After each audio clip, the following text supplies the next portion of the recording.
बस परेशान ना हो जी, सिर दा सदका होना जी। स्पेशल फोन आ रहा है, सिर्फ एक गिफ्ट है थोड़े वास्ते।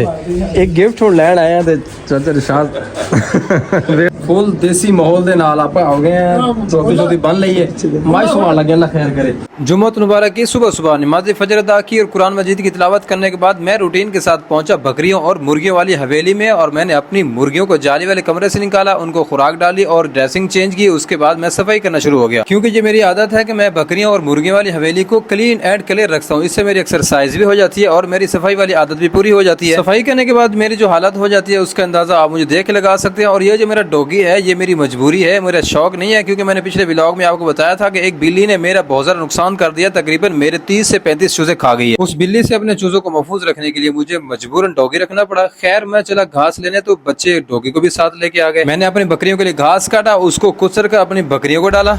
चलो जी, बकरी को घास डाल दिया और डॉगी को ये रोटी डाल दी है, और ये भी घास खा रही हैं मुर्गियाँ, और कुछ खुराक वगैरह खाकर अपना रेस्ट कर रही हैं, अंदर चली गई। और आज का यहाँ का ये हमारा काम मुकम्मल हो गया। यहाँ 1 घंटे 1.5 का काम है, जो मुश्किल काम है, एक्सरसाइज भी हो जाती है। तो चलते हैं फील्ड की तरफ। रूटीन के साथ निकला फील्ड की तरफ, मुख्तलिफ किस्म के जंगलात से गुजरता हुआ, मुख्तलिफ किस्म के देहात से होता हुआ, मुख्तलिफ किस्म की फील्ड मैंने अटेंड की, अपनी वीडियोस भी बनाता हुआ और गपशप करता हुआ और साथ में एंजॉय करता हुआ। खैर मैं अपना काम मुकम्मल करने के बाद पहुंच गया 47 स्टडी अपने प्यारे भाई शबीर के पास। शबीर भाई से मेरा बहुत ही प्यारा ताल्लुक है, उनके पास जब भी जाता हूँ चाय पीने बिना तो मैं आता ही नहीं हूँ ना।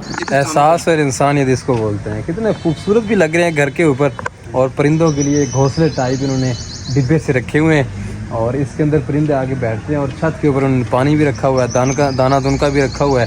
तो शबीर भाई इधर ही है ना? हाँ जी हाँ जी, माशाल्लाह इन्होंने बड़ी सेटिंग के साथ यहाँ पे बनाया हुआ है, बड़ा प्यारा माहौल है। आओ मुनीब भी आ गया। मुनीब चाय बनवा जल्दी जल्दी। अच्छा हम एक तो चाय पी रहे हैं, और ये बाबा रशीद लेटे हुए हैं, और ये उनका मोबाइल है। मैं बड़ा ये महसूस हुआ हूँ इस मोबाइल से, पुराने मोबाइल जो शुरू में आए थे। और मज़े की एक बात बताऊँगा, इनके ऊपर मैसेज आया हुआ है, मैं फातिमा हूँ, जल्दी से व्हाट्सएप पे मैसेज बाबा जी को फातिमा आई हो ये मैसेज। ये हालात है लोगों के भाई, ये इनका ऐसे मतलब व्हाट्सएप पे आए जी। मतलब ये लूटने वाले जो है ना, वो बाबा जी से पीछे लगे हुए हैं। बात मान। शबीर भाई के पास चाय पीने के बाद पहुंच गया भाई तहसीम के पास 47 चक में। तहसीम भाई बाइक से गिरे, उनको टांग पर चोट लगी थी, तो मैंने कहा चलो उनका हाल हवा ले लेता हूं। तहसीम भाई की इयादत की, उसके बाद एक खूबसूरत बकरों के फार्म पर पहुंच गया। बड़े प्यारे प्यारे बकरे थे, मुझे बड़ा मजा आया इनको देखकर, क्योंकि मैं खुद भी बकरे पालने का शौक रखता हूँ। इस वजह से मैंने इस फार्म पर बड़ा इंजॉय किया और बड़ा अच्छा लगा मुझे। उसके बाद शबीर के बेटे मुनीब को साथ लेके चला, और वो इलेक्ट्रिशियन का थोड़ा बहुत काम कर लेता है, तो मेरा पंखा खराब था, मैंने कहा चलो यार मेरे साथ आप मेरा पंखा सेट करके दो। उसने मेरा पंखा सेट किया। इस वक्त गर्मी बहुत ज्यादा शदीद थी, तो मैंने गाड़ी निकाली। मुनीब को मैंने कहा यार मैं आपको गाड़ी पे छोड़ के आता हूँ। मुनीब को गाड़ी पे छोड़ने के लिए 47 तक पहुंचे, तो वहाँ पर आसिफ भाई मुझे आसिफ दी मज सूण आ लिया जी। उस बाद फिर रोटी खावांगे, मिठाई खावांगे, केड़ी से खावांगे? अगे एक मज पहले सू पई सी, एक मज एक मज पहले सूई है दी, हुण एक मज हुण सुने केड़ी से खानी है? रोटी भी खावांगे ते इंशाल्लाह मिठाई भी खावांगे। चल हर से खावा पीवांगे इंशाल्लाह, अल्लाह खैर। और फिर मज सुवा दे बस। फुल देसी माहौल दे नाल आप आ गए हैं, चौथी चौथी बन लईए, मज सुवा लगे, अल्लाह खैर करे। चलो फड़ो जी। कितना फड़ा? भाई आसिफ की भैंस का बच्चा निकालने के बाद पहुंच गया 46 चक में। जुम्मत मुबारक का वक्त हो चुका था, नमाज जुम्मा अदा की, और उसके बाद मैं पहुंच गया जी भक्कर शहर। जुम्मा पढ़ने तो बाद चाचा इरशाद को पहुंच गया। चाचा इरशाद का मुंडा स्पेशल फोन आ रहा है, सिर्फ एक गिफ्ट है थोड़े वास्ते। एक गिफ्ट हूँ लैन आया, तो चाचा इरशाद वेट कर रहे हैं। सुनाओ जी की हाल है? एहन जी गिफ्ट ये मैं पसंद करना है कि यह तो है चलो इन्हों की माँ, ये माँ इन्होंने दो मैं पसंद करना है कि केड़ा लेना। चाचा ने तो ऑफर खुली दे दी भी जेड़ा मर्जी पसंद कर लो।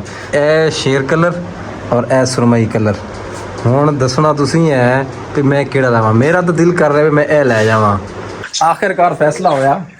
इस यह है मादा, तो खूबसूरत है माशाल्लाह, शेर कलर है, प्यारी प्यारी अखा है ना। स्पेशल गिफ्ट मेरे वास्ते चाचा इरशाद, मेहरबानी चाचा। इस खूबसूरत किटन को लेकर जब घर पहुंचा तो बच्चे बहुत ज्यादा खुश हुए। खैर मैं थका हुआ था, रेस्ट किया और रेस्ट करने के बाद मैंने जाना था 37 स्टूडियो। जब मैं 37 स्टूडियो वाले रास्ते पे जा रहा था तो बहुत ज्यादा तूफान शुरू हो गया। मुझसे तो बाइक ही नहीं चली जा रही थी, लेकिन खैर अल्लाह अल्लाह करके मैं 37 तक पहुंच ही गया। मैं जल्दी जल्दी कर रहा हूँ और भाई कह रहे हैं मौत का कोई पता है यार, काम जिंदगी के यही रह जाते हैं। तो मैं कह रहा हूँ यार जितनी देर मौत नहीं आती जल्दी जल्दी काम तो निबेड़ लें।